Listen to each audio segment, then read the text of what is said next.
the fact is that every foundation that might be giving to the arts and every organization or individual that might be doing it, they're getting asked for it by many, many, many more than they ever have before.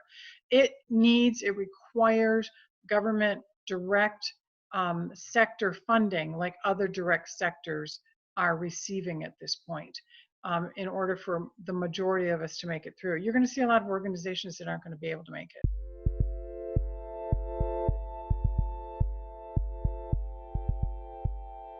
As we live through this, the ripple effect on families, on businesses, and the arts community is coming out. And I want to talk a little bit about that. And Deb Polich with the Arts Alliance in Ann Arbor and serving Washtenaw County joins me now. Hi, Deb. How are you? Doing as well as anyone can be expected. I'm fortunate our family's healthy, so that's good. And thanking all the people that are out there on the front lines. Yeah, and we're all taking this from our different perspectives, and everyone is feeling this in a different way, whether it's personally with our families and then with all of the various community groups and how everyone is affected. And sometimes we don't take into account the arts community and how impactful that is for our local economy. We sometimes just think of it as the light side that we need to infuse our life with, but kind of give us a sense of how important the arts community is right now. Well, it's interesting because you're right. We don't have a sense here in the United States in general of how integrated the arts and creative industries are in our regular lives, whether it goes from arts and creative education to the programs and the events that we go to, but also everything that we have in our homes and everything that we do is designed by somebody who's creative, right? You have to have design to have all of those things. So it's a very big industry. And to give you an idea, everything from the performing arts to creative design in the ways I just spoke of is 4.5% of the gross domestic product of the United States. That is larger than agriculture, larger than tourism, and larger than construction and transportation combined. It is a huge industry, yet we do not embrace it in our everyday life in that kind of way, nor do we hear it reported upon by media all the time about whether or not arts and creative industries is an economic impact or an economic indicator. In Michigan, the number is a $13.9 billion value added to the state of Michigan. So it's huge. And I know that from our community, the Arts Alliance serves primarily Washtenaw County. So we have those numbers, we have numbers here about what the impact is. And as important as those numbers are, there's also the very important part about what it does for us as humans, how it makes us human, how it keeps us human, how it tells our stories, over centuries. But it also helps us respond with hope and kindness and joy, especially in times like this.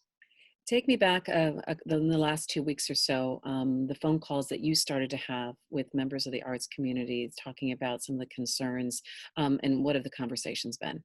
Well, I'll tell you, I went further before that because I'm extremely proud of the fact that our sector were some of the very first to respond to the suggestion of what is now being called physical distancing, previously social distancing, and shutting down programs and performances almost immediately, way before there was even a governor's mandate to do so.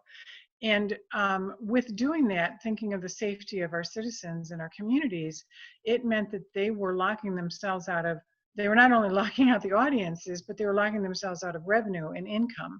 And many of these programs that were ready to be produced had already been paid for, and artists have been contracted.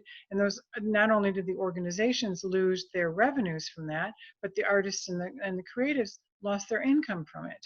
And so it became immediately noticeable the impact on those organizations and individuals. And we're an under-resourced, an undercapitalized sector anyway. We don't have months and months of cash just sitting around, as you might imagine, Right. waiting for this kind of rainy day. We're always on the edge. it seems like that we're realizing that, or people are more cognizant of it than ever before, surrounding all sectors. When I think about coming back or coming out of this, I think about people who are going to be feeling a really a big financial strain. And sometimes it was the arts, or going to a concert, or going to a symphony performance, or buying a piece of art, or buying a photograph, that they will be pulling back on that. And that is going to impact the arts community as well. Yeah, I mean, so there is definitely that exchange of goods reality that can certainly be there as we go forward. It's interesting because in response to this crisis in the arts and creative industries, the Arts Alliance started a Creative Washtenaw Aid initiative to raise funds for these artists and these organizations. And in some of the conversations I've had with some of the donors, now it's very slow raising the money, I'll tell you that. A lot more requests for support of people completely out of jobs, who didn't originally qualify for unemployment, and are still questionable how that's going to happen. And by the way, a lot of nonprofit arts organizations don't qualify for the traditional nonprofit funding streams that are out there. So that's another issue. But anyway, I've heard from a surprising group of retirees who have said, you know, we're fine right now. We have a pension, those that do, fortunate for them. That's not going to change. Our pensions aren't going to change. And we want to make sure that we have these kind of programs and these things going forward. And so they're willing and wanting to put some energy and some time into it now, some money into it now. And I think that that'll be the case coming forward. There's going to be one or two things. We're all going to be crashing outside trying to get to whatever our favorite thing is when this is over. That's true. Right? That's true. Right? And then there's going to be some people that are going to be really cautious, Mm-hmm. you know, about going out in public again and being with other people, because you're not really sure whether or not you know, this is set and it's safe. I'm sure that we won't get the all clear call until it is. But there's also the ramping up. Just because you say it's all clear doesn't mean that everything can start like that. You know, there's a few venues. I'm sitting in front of the Michigan Theater marquee images. My husband runs the Michigan Theater in Ann Arbor. They could probably start up pretty quickly, pulling the crew together and, you know, putting a film on screen. But if you're a performing arts theater production company, you can't just put a production on the stage tomorrow. You know, there's a lot of work that goes into it. If you're running an art fair and you're in question, I mean, we've got the Ann Arbor Art Fairs here, you know, you're in question right now. Here we are, the end of March, beginning of April. When are we going to know whether or not mid-July is going to be safe? We don't know that yet. So So many questions. Yeah, there are a lot of questions, but what kind of help then can some of these nonprofit groups look for, or what kind of help are you suggesting to help keep them afloat and keep them kind of going through these times to be able to get onto the other side? Well, we're glad that there are some initiatives in the CARES Act. There were a lot of advocates, us included, that were absolutely pushing for those gig workers. You know, the term gig starts with musicians. That's where Right. people think it's related to the internet and, you know, gig, and, you know, as in the technology side of it, but it really goes back to the jazz musicians back in the 20s. So those gig workers are actually covered in the unemployment programs, which is great. We fought for that. There's a little bit of money coming from the arts, but it's not like Germany, who's doing $5 billion, maybe $8 billion, if my number's right. Because they know how important the segment is to their economy and their humans and their people. So what can they do? There are some resources. There are a ton of resources. We're pulling all of it together, trying to spread the word about what might be out there. But the fact is that every foundation that might be giving to the arts, and every organization or individual that might be doing it, they're getting asked for it by many, many, many more than they ever have before. It requires government direct sector funding, like other direct sectors are receiving at this point, in order for the majority of us to make it through. You're going to see a lot of organizations that aren't going to be able to make it.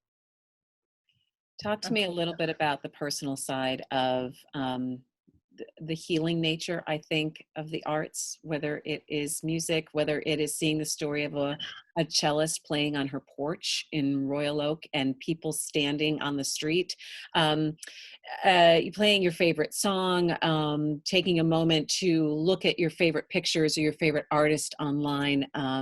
What is it about the arts that is filling, I think, maybe a void that we're all feeling right now?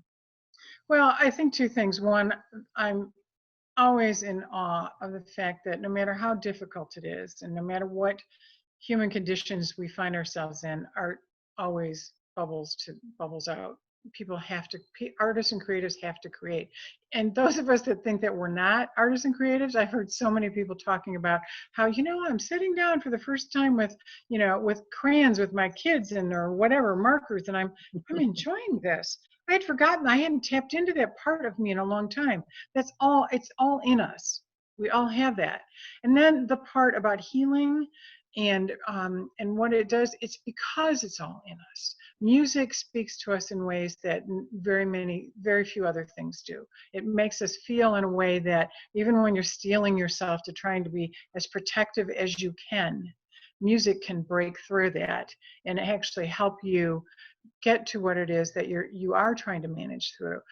Images can do the same thing. I'm sure there are other people besides myself that can see an image, whether you've ever seen it before or not, but it just takes you out of where you are now and either puts you into some place that is pleasant and calming and makes you happy. But it's also sometimes an image that helps you understand the world better.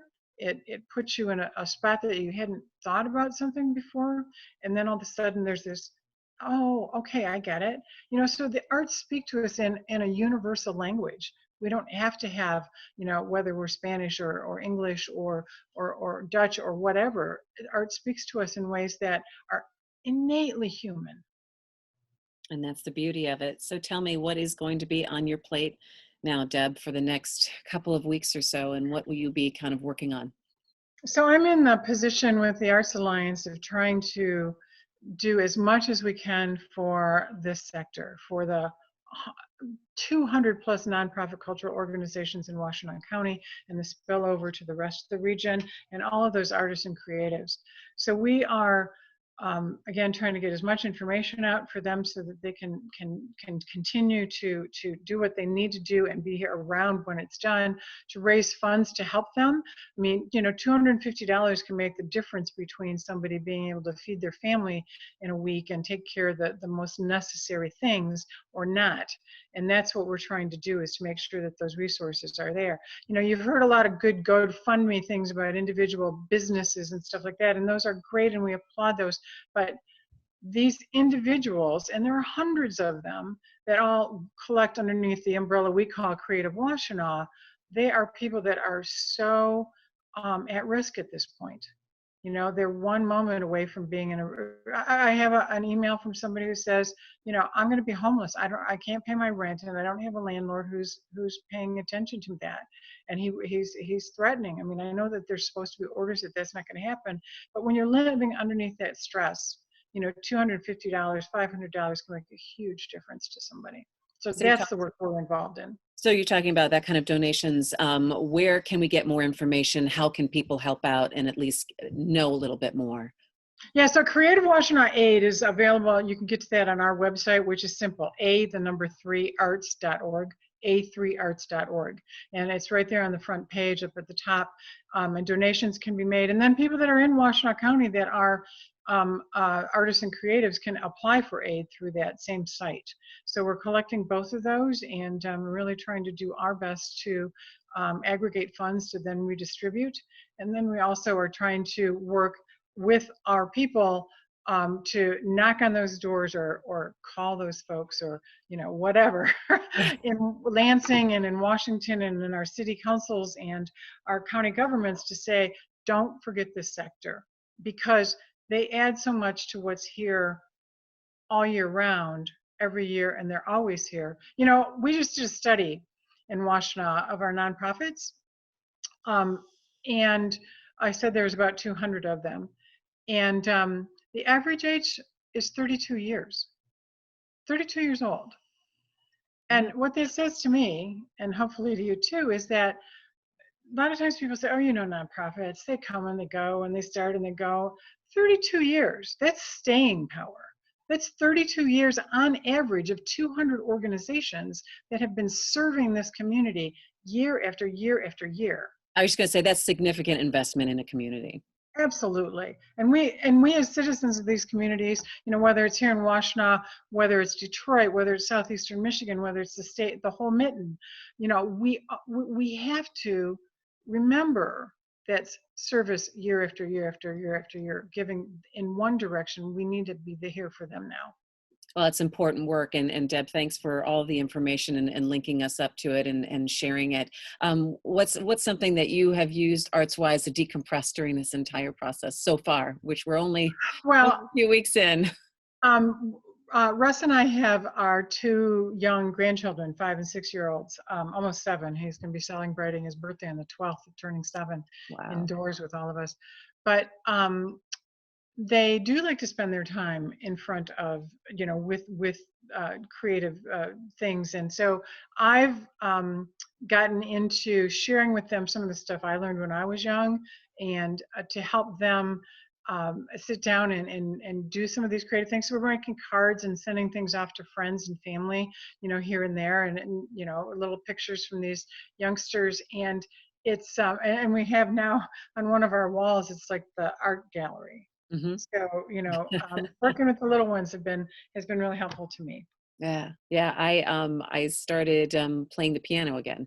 Oh, good for you. That was, what was such a chore as a child and an adolescence, practice. And I drifted away from it, but I find it's soothing just to sit down, play a little bit.